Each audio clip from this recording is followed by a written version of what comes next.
Assalamu alaikum warahmatullahi wabarakatuh. Soomaali weyn dhamaan waan wada salaamay. Anigu waa caafimaad qaba, idinkana hadda caafimaad qabtiin. Alxamdulillaah rabbil caalamiin, waa Ilaahay mahadiis.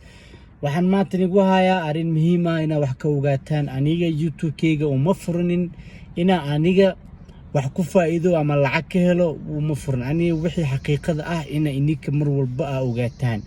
ummadda Soomaaliyeed dhagoodii indhoodu waa aniga ina xaqiiqada niisoo bandhigo mar walba investigation ina sameeyo aan wixii runta ah wax walba aan soo ogaado.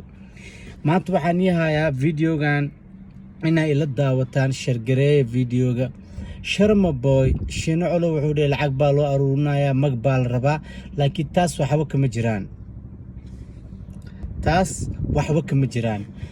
Sababtoo ah ninka Sharma Boy walaalkiisa ayaa soo hadlay.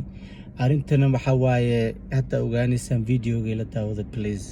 xaaladiisa Sharmaarke wuxuu ku sugan yahay sida ay tahay hadda meesha ay marayso inaan walaalkiis oo Maxamed Cabdinaasir Soofaysan loo yaqaano oo nin wariye ah oo samafala ah oo xamar hawshaas uga yimid inaan bal aan su'aalo ka weydiiyo oo aan iraahdo bal xaaladu hadda halkay marayso. Maxamed walaal soo dhawow. hadalla badan baa la dhaxmaraya Sharmaarke jeelku ku dhiban yahay waa xanuunsan yahay wax badan bal xaaladiisa dadka uga warbixin. Ibrahim waa maadsantahay walaal aad baa maadsantahay dhammaan ummadda Soomaaliyeed ee muuqaalkan uu gaarayna aad baan u salaamayaa. ugu horreyn Sharmaarke xaaladiisa haddii aan ka warbixiyo waa uu fiican yahay. Sharmaarke waxaa iigu dambeysay saacado ka hor oo aan ku booqday jeelka weyn ee magaalada Garowe aniga iyo mas'uuliyiin ka tirsan Puntland booqashadeena oo daaranayd xaaladiisa iyo in aan u soo laab qaboojino.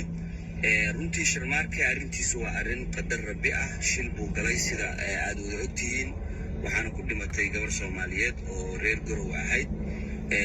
waxaana ku dhaawacmay dad uu isaga ka mid ahaa, inkastoo isaga dhaawiciisa faryarada oo kale ay tahay oo uusan weyneyn.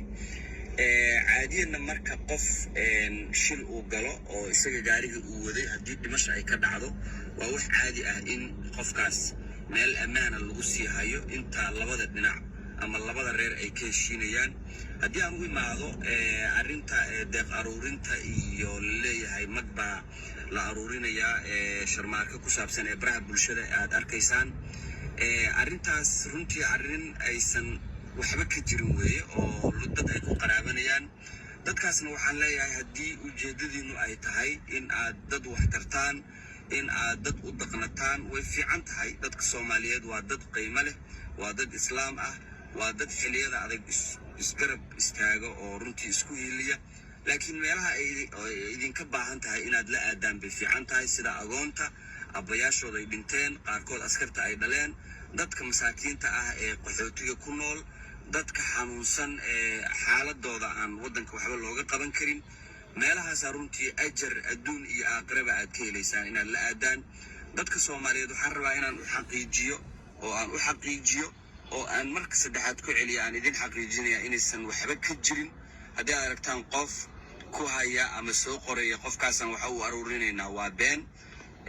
sida aad ogtiin Soomaalidu waa dad dhaqan leh, waa dad xeerar leh, waa dad qabaa'il waa wax caadi ah oo quraanka xataa uu yani ay ku jirto in dadku ay qabaa'il yihiin oo ay isku gartaan la tacaarufo.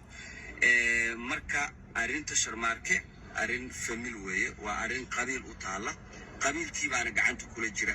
waxaan idin xaqiijinayaa in berri ilaa saa dambe uu soo bixi doono insha Allah, uu xaaladiisu ay fiican tahay. marka dadka wada barnaamijkaas fanka ah lacagaha lagu aruurinayo walaalayaalow, haddii ay idinka tahay naxariis dad meelaha ay u baahan tahay inaad insha Allah la aadaan baan rajeynaya. waa kasa ninkii lacag iska bixiyo, ninkii xoolo accountigaas ku shuba ama diro Sharmaarke wax loo aruurinayo ama Sharma Boy wax loo aruurinayo ku diro lacagta saaxiib nasiibkaaga. Sharma Boy waxa ugu qabato male, dad kale ayaa siisay. lacagtaada iska dhiibin. Sharma Boy wuu fiican yahay, wuuna soo baxayaa saa maqlayseen insha Allah. ilaahay wax walba ha u soo fududeeyo. dadka ku qaraabanayaan dadka oo tuugada ah, Shiino Colow tuugnimada iska dhaaf. ninka oo Sharma Boy ina ku qaraabato waryaa shaqeyso nin weyn baa tahay. warwarniyo wax yaab leh midna uu iska daba dhigtay hadda ka hor oo fuyus buu ku raadinayay midka kalena waa kanaya waraaniyood wallaahi bilaa tala dadkan islaamnimo walaatilmo wax ay ka garanayaan ma leh gaas share gareeya videogan waa walaalkiin Zaki Simba waxaan leeyahay aniga waxay ugu imaataan wax toosan aniga uma furan YouTube-kayga inaan aniga wax ka faa'iido inaan aniga oo views ka raadiyo maya inaan xaqiiqada bulshada Soomaaliyeed waxaad arkeenin inaan aniga tuso. Assalaamu calaykum waraxmatullaahi wabarakaatuh.